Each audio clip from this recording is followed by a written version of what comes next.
नमस्कार, आप देख रहे हैं मेट्रो सिटी और मैं हूं आपके साथ जागृति खंतवाल। रुक कर लेते हैं खबरों की ओर। राज्यपाल से मुलाकात के बाद नेता प्रतिपक्ष भूपेंद्र सिंह हुड्डा ने मौजूदा सरकार पर जमकर निशाना साधा है। उन्होंने कहा कि प्रदेश की कानून व्यवस्था पूरी तरह से चरमरा गई है, विधायकों को लगातार धमकियां मिल रही है। ऐसे में आम आदमी की क्या स्थिति होगी, इसका अंदाजा लगाना मुश्किल नहीं है। इस दौर में हर आदमी खुद को डरा सहमा हुआ महसूस कर रहा है। इसके साथ ही उन्होंने ये भी कहा कि प्रदेश में भ्रष्टाचार चरम सीमा पर पहुंच गया है। एक के बाद एक घोटाले हो रहे हैं। ताजा घोटाला फार्मेसी से जुड़ा हुआ है। उससे पहले भी प्रदेश में कई घोटाले हुए हैं, जिनसे हमने राज्यपाल को भी अवगत कराया है। हमने राज्यपाल से मांग की है कि वो इन मुद्दों को लेकर गंभीरता से कार्रवाई करें।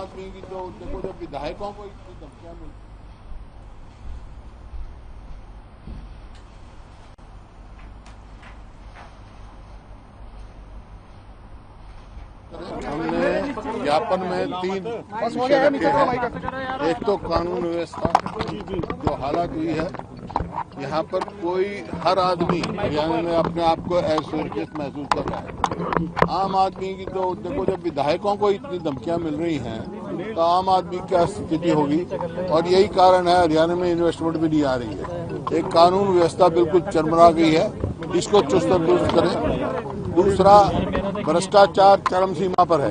एक के बाद एक घोटाला हो रहा है। अभी फार्मेसी घोटाला लेटेस्ट है, तो उससे पहले कितने घोटाले हुए हैं। हमने राज्यपाल जी को कहा है, भाई हम मांग करते हैं SIT बना देते हैं, उसकी रिपोर्ट नहीं आती। CBI की करे, जैसे HPSC के दफ्तर में है, कितना करोड़ों रुपया मिला, लेकिन अब तक कोई जांच सामने नहीं आई। बड़ी मछली।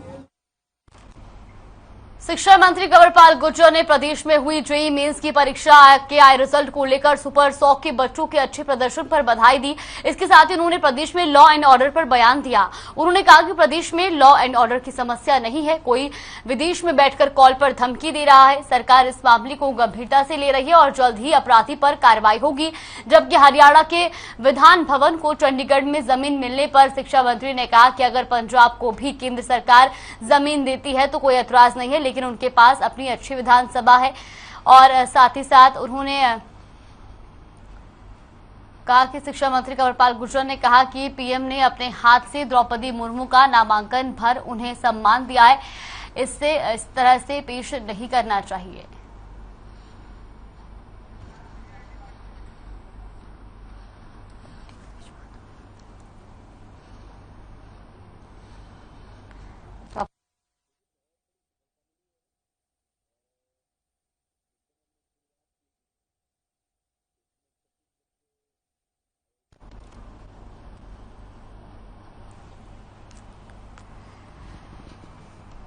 तो आपको बता दें कि शिक्षा मंत्री कंवरपाल गुर्जर का बयान सामने आया है। उन्होंने विधायकों को मिली धमकी पर बयान देते हुए कहा है कि लॉ एंड ऑर्डर में कोई गड़बड़ी नहीं है।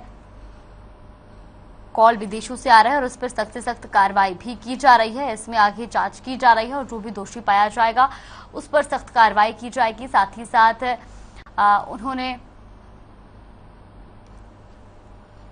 पंजाब के पास विधानसभा को लेकर के उन्होंने कहा कि पंजाब के पास अच्छी विधानसभा है, लेकिन अगर पंजाब को भी विधानसभा के लिए जगह दी जाती है तो इसमें कोई ऐतराज वाली बात नहीं होगी।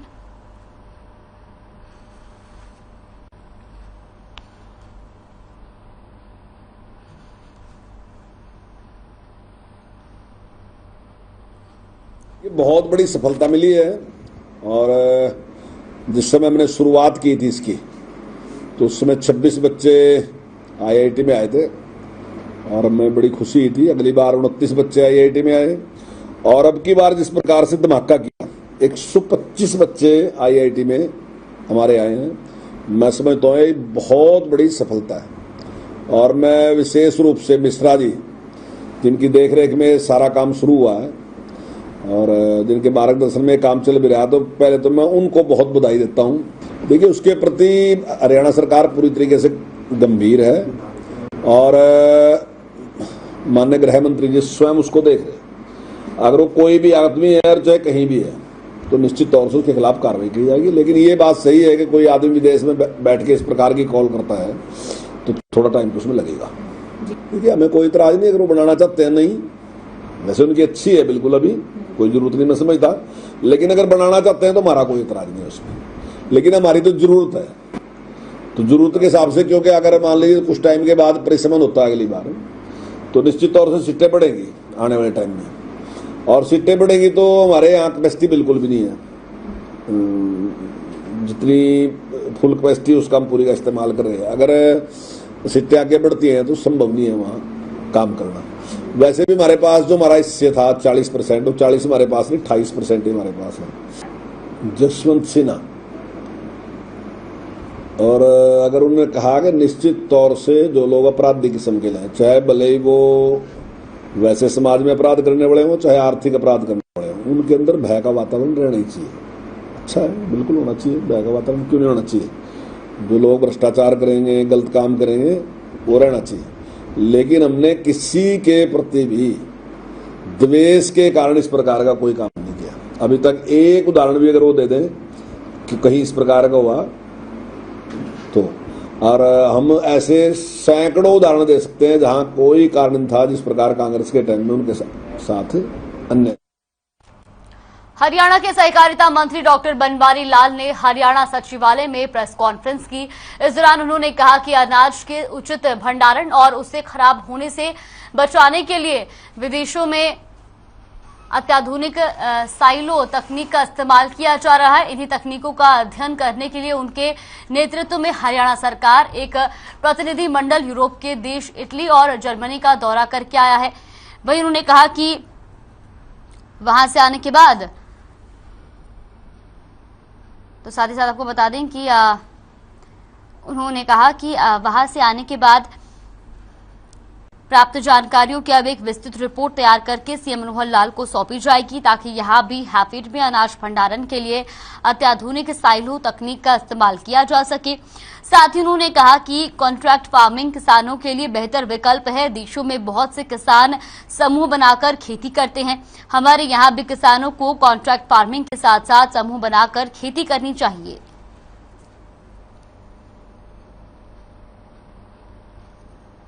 तो चंडीगढ़ में सहकारिता मंत्री डॉक्टर बनवारी लाल ने प्रेस कॉन्फ्रेंस की, और जहां पर उन्होंने कहा कि अनाज भंडारण की जो समस्या है वो जल्द ही दूर होगी। अत्याधुनिक साइलो तकनीक का इस्तेमाल किया जाएगा, और साथ ही साथ उन्होंने ये भी कहा कि जो किसान हैं उनको ऑर्गेनिक खेती की तरफ कदम बढ़ाने चाहिए।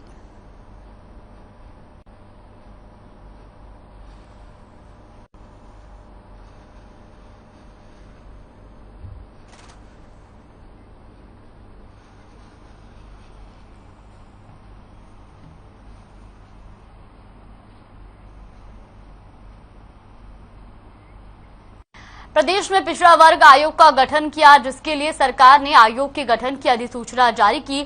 आयोग में चेयरमैन समेत 5 सदस्य नियुक्त किए गए, जिसमें सेवानिवृत्त न्यायाधीश दर्शन सिंह को आयोग का अध्यक्ष बनाया गया, जबकि पूर्व कुलपति डॉक्टर एसके गखर को सदस्य नियुक्त किया गया। तो वहीं शायल लाल जांगड़ा भी आयोग के सदस्य बने। अनुसूचित जाति एवं समाज कल्याण विभाग महानिदेशक और विशेष सचिव भी सदस्य बनाए गए। बता दें कि सीएम मनोहर लाल ने रविवार को आयोग के गठन की घोषणा की थी। तो पिछड़ा वर्ग आयोग का गठन किया गया है, और आपको बता दें कि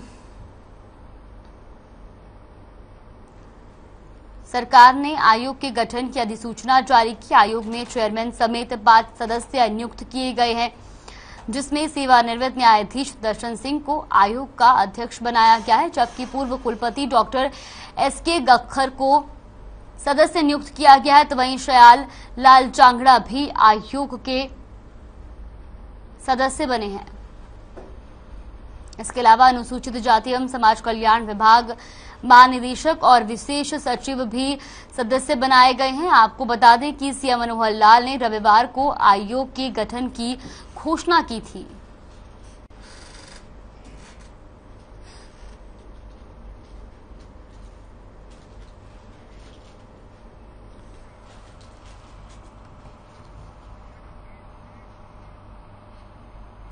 गुरुग्राम के सोना इलाके में दमदमा झील के सौंदर्यीकरण को लेकर जिला प्रशासन की तरफ से लगातार कोशिश की जा रही है।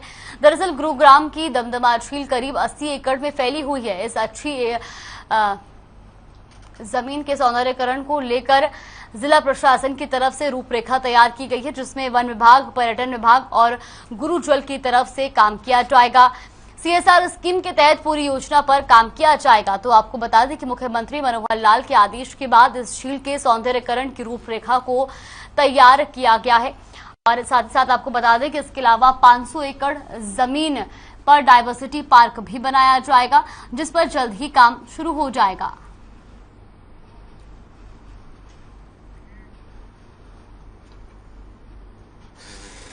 तो गुरुग्राम के सोहना इलाके में दमदमा झील के सौंदर्यीकरण को लेकर जिला प्रशासन की तरफ से लगातार कोशिश की जा रही है। दरअसल गुरुग्राम की दमदमा झील करीब 80 एकड़ में फैली हुई है और इस जमीन के सौंदर्यीकरण को लेकर जिला प्रशासन की तरफ से रूपरेखा तैयार की गई है, जिसमें वन विभाग, पर्यटन विभाग और गुरुजल की तरफ से काम किया जाएगा।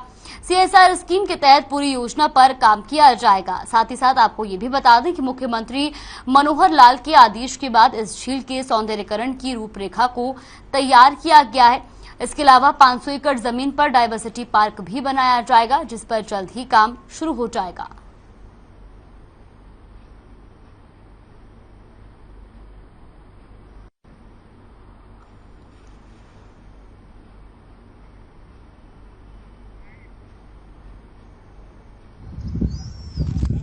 प्रशासन की तरफ से जो दमदमा लेक है और उसके आसपास का एरिया है, कुल 500 एकड़ के आसपास एरिया में एक तो बायोडायवर्सिटी पार्क डेवलप करने का प्लान है और साथ ही में लगभग 80 एकड़ की जो दमदमा लेक है उसको रेजुविनेट करना, उसको ब्यूटीफाई करने का प्लान तैयार किया गया है और सीएसआर के थ्रू जो है इसमें ये कार्रवाई करी जाएगी।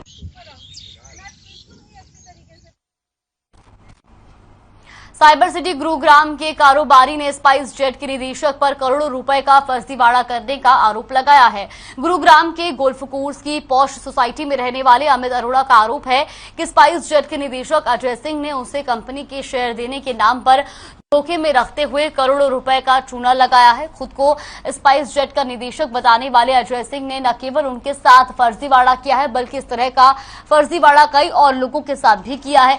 अमित अरोड़ा की शिकायत पर पुलिस ने मामले की जांच शुरू कर दी है। तो साइबर सिटी गुरुग्राम में एक कारोबारी ने स्पाइस जेट के निदेशक पर करोड़ों रुपए का फर्जीवाड़ा करने का आरोप लगाया है। आपको बता दें कि गुरुग्राम के गोल्फ कोर्स की पॉश सोसाइटी में रहने वाले अमित अरोड़ा का आरोप है कि स्पाइस जेट के निदेशक अजय सिंह ने उसे कंपनी के शेयर देने के नाम पर धोखे में रखते हुए करोड़ों रुपए का चूना लगाया है। खुद को स्पाइस जेट का निदेशक बताने वाले अजय सिंह ने न केवल उनके साथ फर्जीवाड़ा किया है, बल्कि इस तरह का फर्जीवाड़ा कई और लोगों के साथ भी किया गया है। अमित अरोड़ा की शिकायत पर पुलिस ने मामले की जांच शुरू कर दी है।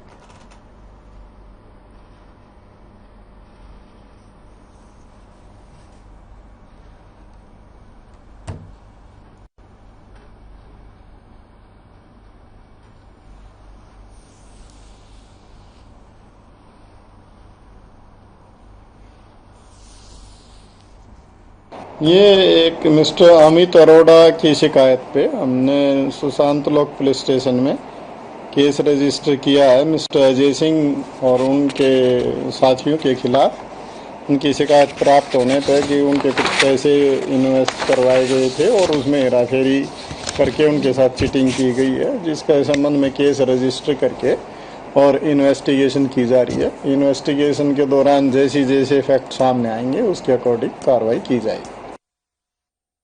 ब्रेक के बाद स्वागत है आपका। रुख कर लेते खबरों की ओर। गुरुग्राम के रायन इंटरनेशनल स्कूल में हुई प्रिंस की हत्या के मामले में सुप्रीम कोर्ट ने याचिका पर फैसला सुनाया और कहा कि जुवेनाइल जस्टिस बोर्ड खुद ही ये तय करेगा कि आरोपी छात्र के ऊपर जो जघन्य आरोप लगे हैं उसी आधार पर केस में आरोपी छात्र को नाबालिग या बालिग माना जाए। दरअसल गुरुग्राम जिला अदालत ने आरोपी छात्र के ऊपर जो आरोप लगे थे उन आरोपों को गंभीर मानते हुए ये फैसला दिया था कि आरोपी छात्र की उम्र 16 साल है, लेकिन जिस तरह से इस पूरी वारदात को अंजाम दिया गया है उसको ध्यान में रखते हुए आरोपी छात्र के आरोपों को जघन्य माना जाए और आरोपी छात्र को नाबालिग मानकर केस को आगे चलाया जाए। लेकिन इस फैसले को सुप्रीम कोर्ट में चुनौती दी गई थी।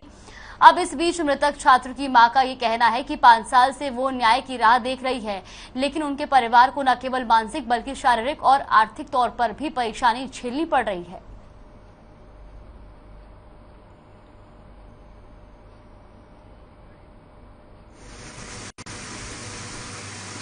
सुप्रीम कोर्ट ने जो ऑर्डर दिया है उसके हिसाब से अब आगे जल्द से जल्द सारी कार्यवाही हो और हमें न्याय मिले। मुश्किल तो बहुत रहा, क्योंकि मतलब आप एक मिडिल क्लास फैमिली के लिए आप सोच सकते हैं कि हर तरफ से, चाहे वो मतलब मेंटली हो या फिर आप आर्थिक दृष्टिकोण से बोल लीजिए, जिस भी दृष्टिकोण से हर चीज को मैनेज करना एक प्राइवेट जॉब करने वाले के लिए बहुत ही मुश्किल होता है।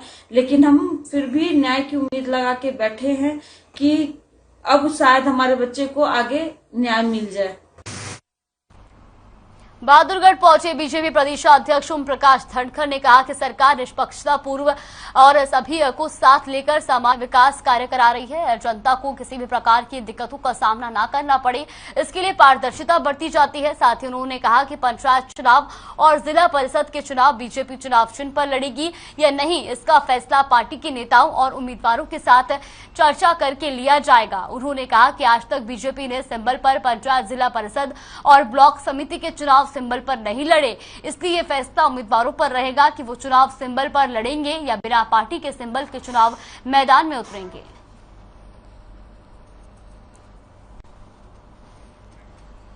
पार्टी जिंदाबाद। आज बहादुरगढ़ के चेयरपर्सन और सभी पार्षदों की शपथ ली है। इसी शपथ ग्रहण समारोह में सहभागी होने के लिए मैं उपस्थित हुआ हूँ। मैं सबसे पहले बहादुरगढ़ की जनता का आभार व्यक्त करता हूँ कि कोई परंपरा नहीं रही है। कभी कभी कुछ स्थानों पर हमारे जिला परिषद के कुछ सदस्य सिंबल पर लड़े हैं। जो सरपंच हैं, पंच हैं या ब्लॉक समितियाँ, बहुत छोटे चुनाव होते हैं, कभी सिंबल पर लड़ते नहीं हैं। इस बार भी पूछेंगे हमारी जिला इकाइयों से कि जिला परिषदों के बारे में उनका किस प्रकार का मत है। जैसा मत होगा उस प्रकार से। भारतीय जनता पार्टी जिंदाबाद। खबर फरीदाबाद से है, जहां प्रदेश में बीजेपी की तरफ से सूरजकुंड में 15 से 17 जुलाई को होने वाले प्रदेश स्तरीय प्रशिक्षण शिविर को लेकर प्रेस कॉन्फ्रेंस किया गया, जिसे कैबिनेट मंत्री मूलचंद शर्मा ने संबोधित किया। इस मौके पर उनके साथ जिला महामंत्री संदीप जोशी, विधायक सीमा त्रिखा, जिला अध्यक्ष गोपाल शर्मा, निवर्तमान वरिष्ठ उप महापौर देवेंद्र सिंह समेत तमाम पदाधिकारी मौजूद रहे। इस दौरान कैबिनेट मंत्री ने कहा कि बीजेपी हमेशा से केंद्र से लेकर बूथ स्तर पर प्रशिक्षण शिविर का करती रहती है, जिसके माध्यम से कार्यकर्ताओं को लगातार प्रशिक्षित करने का अभियान जारी रहता है। साथ ही उन्होंने बताया कि 3 दिवसीय प्रशिक्षण शिविर में सीएम मनोहर लाल, राष्ट्रीय संगठन महामंत्री शिव प्रकाश, राष्ट्रीय संगठन महामंत्री बीएल संतोष, हरियाणा प्रभारी विनोद तावड़े खास तौर पर मौजूद रहेंगे।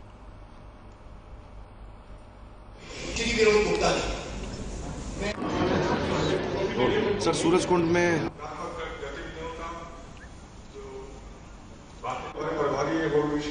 15, 16, 17 को सूरजकुंड में आयोजन किया गया है और उसमें जो सरकार और संगठन के बीच में जो कार्य किए हैं उससे मंथन होगा और एक एक बात पर मंथन होगा कि प्रदेश में भारतीय जनता पार्टी को क्या करना है, किस चीज़ पर विचार होगा। इसके लिए पूरे प्रदेश के सभी पदाधिकारी इसमें रहेंगे और इसमें हमारे केंद्रीय नेतृत्व है, ये संतोष जी, संगठन केंद्रीय मंत्री हैं, सभी इसमें शेखावत जी हैं, सभी लोग इसमें आ रहे हैं। मुख्यमंत्री स्वयं रहेंगे और जो विशेष जानकारी कार्यकर्ताओं को दी जाएगी। 15, 16, 17 को हरियाणा प्रदेश के कार्यकर्ताओं का प्रशिक्षण शिविर यहाँ पर आयोजित हो रहा है राजहंस में। इसमें माननीय मंत्री मूलचंद शर्मा जी को इसकी जिम्मेदारी दी है और इसके आयोजन के लिए और उनके साथ में सहयोगी के रूप में मेरा रोल इसमें रहेगा। और इस कार्यक्रम के अंतर्गत केंद्र के हमारे राष्ट्रीय संगठन मंत्री श्री बीएल संतोष जी, श्री शिव प्रकाश जी, केंद्र के मंत्री शेखावत जी, श्री भूपेंद्र यादव जी, इनके द्वारा वर्ग लिए जाएंगे। इनके द्वारा सीएम फ्लाइंग की टीम इन दिनों लगातार एक्शन में नजर आ रही है। आपको बता दें कि पलवल जिले के हथीनी शहर में सीआईडी की सूचना पर सीएम फ्लाइंग की टीम ने स्वास्थ्य विभाग के साथ लैब और एक्सरे पर छापेमारी कर लैब संचालक को गिरफ्तार कर लिया। साथ ही सीएम फ्लाइंग की टीम ने लैब से संबंधित उपकरणों, लैपटॉप और कई अन्य चीजें जो है वो भी बरामद की है। तो वही लैब संचालक से लैब संबंधित दस्तावेजों के लिए कहा गया, जिसके बाद टीम ने उसे गिरफ्तार किया और स्वास्थ्य विभाग के अधिकारियों को सूचना दी गई। फिलहाल हथीनी थाना पुलिस में संचालक के खिलाफ मामला दर्ज करने के बाद पुलिस ने अब इस पूरे मामले की छानबीन शुरू कर दी है।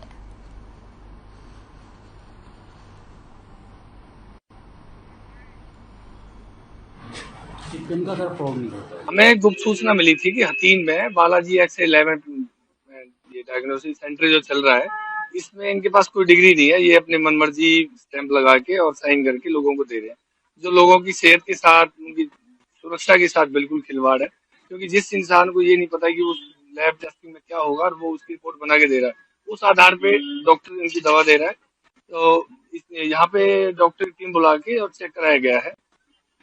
चेकिंग के दौरान ये ऐसे कोई दस्तावेज पेश नहीं कर पाए हैं जिससे ये वैध डॉक्यूमेंट या रिपोर्ट। सोनीपत में हत्या, लूट और डकैती की वारदात लगातार सामने आ रही है। ऐसा ही एक मामला जीटी रोड के पास से सामने आया है, जहां एक कंपनी के पीछे युवक का शव पड़ा मिला। उसकी हत्या चाकुओं से गोदकर की गई थी। फिलहाल पुलिस ने मृतक के पास से मिले मोबाइल से उसका परिजनों को सूचना दी है और शव को पोस्टमार्टम कराने के बाद परिजनों को शव सौंप दिया है। तो वही मृतक का नाम राजवीर सिंह के रूप में बताया जा रहा है, जो मूर्थल में ही एक कंपनी में सिक्योरिटी का कर्मचारी था।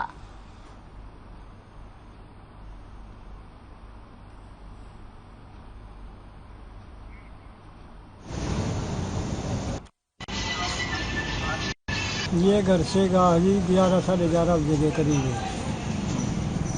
फिर हमने इसका पता लगा है शाम को 5:45 बजे। तो जब हमने फ़ोन आया हमारे पास, जब हम वहाँ गए, हमने वहाँ जाकर देखा फिर इसको, तो ये हादसा हुआ इसके पहले। हमारे पास शाम 6 बजे सूचना आई थी कि कोहिनूर राइस मिल के पास पीछे गाड़ियों में एक नौजवान लड़का शव पड़ा हुआ है। हम तुरंत मैं और सचिव मुख कर पहुँचे, देखा कि बुरी तरह चोटिल और मृत अवस्था में लड़का वहाँ पे पड़ा हुआ था। इसका बाद में नाम सचिन पुत्र राजवीर गांव बिगाड़ मालूम हुआ। जो हमने परिजनों की शिकायत पर धारा 302 IPC में केस दर्ज कर लिया और हम तफ्तीश शुरू कर रहे हैं। आज पोस्टमार्टम होगा। पोस्टमार्टम के बाद बता पाएंगे कि मौत की वजह क्या रही है और दोषियों की तलाश जारी है। सोनीपत में गांव चिरसमी से दर्दनाक खबर सामने आई है, जहां खेत में धान लगाने के दौरान एक मजदूर की करंट लगने से मौत हुई है। मौके पर पुलिस ने शव को कब्जे में लेकर पोस्टमार्टम के बाद परिजनों को सौंप दिया है। बताया जा रहा है कि प्रवासी मजदूर 15 दिन पहले ही बिहार से हरियाणा धान लगाने आया था।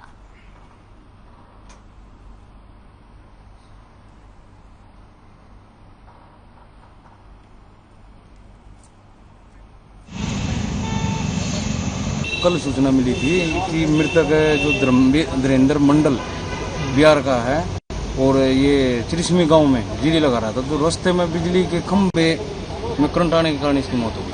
ये जी नॉर्थ से आगे चिरसमी गांव है, वहाँ पे धान लगाने के टाइम में बिजली के करंट से हुआ था। किस चीज़ का खंभा था, कैसे क्या करंट आया? बिजली का खंभा था, जो उसका जो तारा सपोर्ट में दिया जाता है उसमें करंट था।